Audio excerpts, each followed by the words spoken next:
Imagine yourself working as a doctor in the emergency room of a hospital. All of a sudden, two patients are brought in at exactly the same time.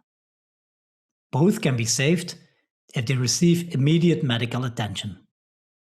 But you're on your own and you need to choose between the two. Whom should you save? What is the right decision here? Utilitarianism is an ethical theory that can help you in answering this question. Ethicists, and those include utilitarians, think carefully, systematically, and critically about how to tell good from bad and right from wrong.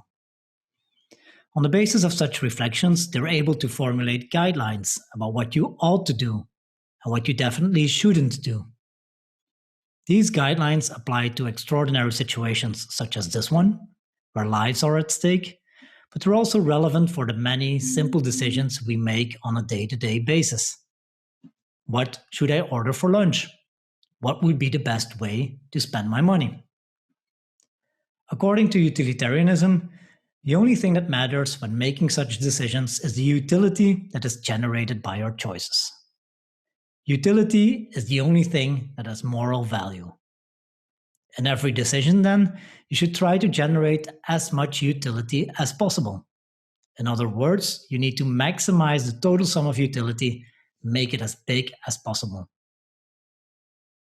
But what exactly is utility? Jeremy Bentham, a British philosopher from the 18th century and the founding father of utilitarianism, understands utility as having pleasant experiences. When you're happy, enjoying something, and doing what you love to do, you experience utility, and this is morally desirable. On the contrary, when you're unhappy, in pain, or you're doing something against your liking, you have unpleasant experiences. This loss in utility is morally undesirable, according to Bentham. But your actions also impact others, of course. If you experience helping others as unpleasant, your utility decreases, but the utility of those others increases. According to utilitarianism, then, you need to calculate how much utility different options generate, weigh them against one another, and perform whatever maximizes the total amount of utility. In Bentham's own words, you must always strive for the greatest pleasure for the greatest number. Bentham defends a hedonistic interpretation of utility as happiness. He calls pain and pleasure the two masters of our actions. Not only do they determine what we do, but also what we should do. Besides this hedonistic understanding of utility, there are other ways of understanding it. For example, as the satisfaction of someone's desires or someone's interests. When you're hungry, for example, it is good, also morally speaking, to eat something. According to Bentham, this is because you'll enjoy it. Other utilitarians, however, think it's valuable that your desire for food is fulfilled, or that it is in your best interest to eat, for example, because it's the healthy thing to do. Why is utilitarianism an attractive ethical theory? What are the arguments in favor of it? What are its strong points? Well, first of all, it provides a clear answer to the crucial question how to tell right from wrong. Its recommendations about how we should act are specific and straightforward.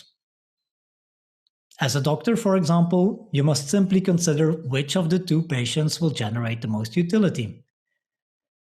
This generally means that it is better to save a 20-year-old patient than it is to save an 80-year-old, or that it's better to save a joyful and fun person than to save a grumpy party pooper. Secondly, utilitarianism has a strong focus on equality and provides a convincing rejection of discrimination. After all, everyone's utility counts. Whether a patient is a man or a woman, black or white is irrelevant.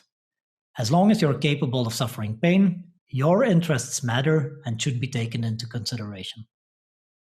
This, of course, also includes many non-human animals.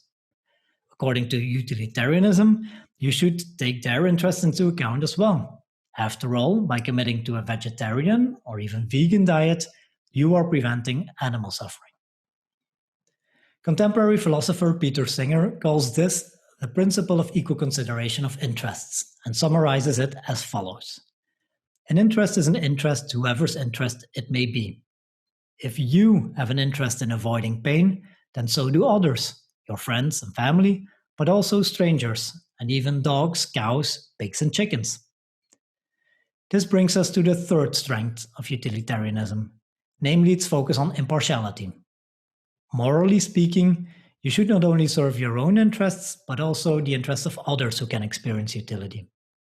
You should be able to transcend your own partial point of view and reject the implicit idea that the interests of yourself and the people you care about matter more than the interests of others. The utilitarian idea that all others are equally worthy of moral consideration is both fundamental and radical. But utilitarianism is not without controversy. What are the main arguments against it? What are its weak points?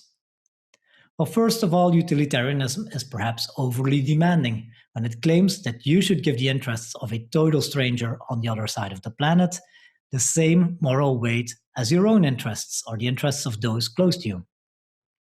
Secondly, it's quite weird to claim that utility is the only moral value. Contrary to this monistic perspective on value, pluralists argue that there are different moral values. Apart from utility, we should also strive for more freedom, autonomy, truth, solidarity, and so on. Only focusing on utility means that utilitarians actually have a very narrow and restricted perspective on ethics. So now that we know the theoretical strengths and weaknesses of utilitarianism, it's crucial to stress its societal relevance as well. After all, utilitarianism has systematically played an emancipatory role in society. John Stuart Mill, for example, a British utilitarian from the 19th century who defends a broader conception of utility than Bentham does, was an influential advocate for women's rights and criticized the social structure that perpetuated the subjection of women. Women, Mill argued, just like men, should be able to live their lives freely. According to Mill, political and social liberties are the best guarantee to the greatest pleasure for the greatest number. So by focusing on equality, impartiality, and freedom, utilitarianism is partially responsible for the extension of what we call the moral circle. Instead of weighing the interests of white men more heavily than those of other groups, utilitarianism has systematically provided a thorough criticism of all kinds of sexism, racism, and speciesism. As such, it has formed a theoretical basis for liberation movements such as women's liberation, black liberation, and animal liberation. In each of these cases, the battle for equal treatment is still being fought today. By now, most of us agree that gender and skin color are morally irrelevant, while the suffering of non-human animals does matter. We take these to be signs of moral progress, and it's this moral progress that utilitarianism has contributed to. Not only does it provide a theoretical answer to an abstract question, how to tell right from wrong, but it also shows that ethics is everywhere and that all of our choices have some moral aspects to them. In addition, it provides concrete recommendations for making these choices, and it tells us how we ought to live our lives, together with others.